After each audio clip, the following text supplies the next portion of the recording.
पूर्ण राज्य की मांग को लेकर लेह में जिस तरीके से युवा सड़कों पर उतरे हैं, कई जगह पर आगजनी भी हुई है, उसको लेकर बड़ी चर्चा देश में हो रही है। इस बारे में बातचीत करने के लिए हमारे साथ कांग्रेस के वरिष्ठ नेता और सांसद प्रमोद तिवारी जी हैं। सर, लेह में जो मसला चल रहा है पूर्ण राज्य की मांग को लेकर, आगजनी भी कल कई जगह हुई, झड़पें भी हुई, उसको कैसे? मैं सबसे पहले हमारी खूबसूरत लद्दाख में शांति आए, अमन आए, चैन हो, इसकी अपील सबसे करता हूं।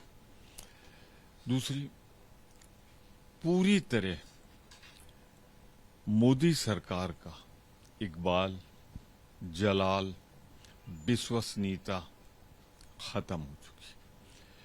अब जनता का विश्वास नहीं रहा। अब कर क्या रहे हैं? अपनी असफलता। अब राज्य का दर्जा हटाओगे, राज्य का दर्जा हटाने के बाद वहां पे आप असफल रहोगे पूरी तरीके से। वो वही जगह है जहां गलवान घाटी हुई थी। और आरोप किस पे लगाओगे? कांग्रेस पे। बड़ी कृपा की आपने, पंडित जवाहरलाल नेहरू पे आरोप नहीं लगाया। मैं सिर्फ इतना कहना चाहता हूं कि सच्चाई यह है मोदी जी, आप पर अब कोई विश्वास नहीं करता, जनता का विश्वास नहीं रहा। तो इतना जरूर कहूंगा मैं कि एक तरफ पूरब में मणिपुर जल रहा है 2.5 साल से, वो क्यों, कौन दोषी?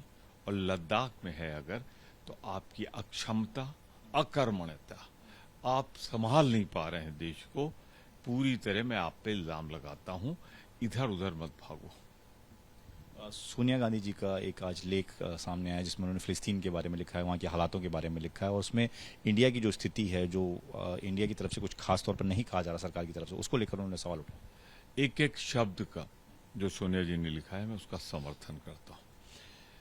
थोड़ा जाना पड़ेगा, जरा देखिए, पंडित जवाहरलाल नेहरू से लेकर भारतीय जनता पार्टी सरकार के अटल बिहारी वाजपेयी, या जो और सरकारें भी बनी मिली जुली, सब ने फिलिस्तीन के मसले पे एक स्टैंड लिया था। विदेश नीति एक थी। और मोदी जी, आप भटक गए।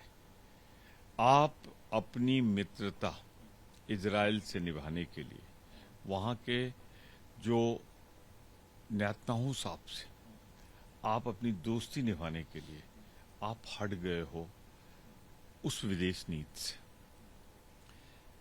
छोटे छोटे बच्चे, बुजुर्ग, महिलाएं भूख से बिलबिला रहे हैं, उनकी सप्लाई लाइन काट दी गई है।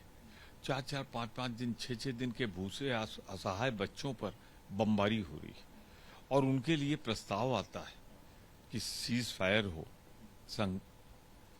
संयुक्त राष्ट्र संघ में, और आप वहां से बाइकाट करते। क्या उन बच्चों की चीख नहीं सुनाई पड़ रही? उनकी दयनीय स्थिति नहीं सुनाई पड़ रही है?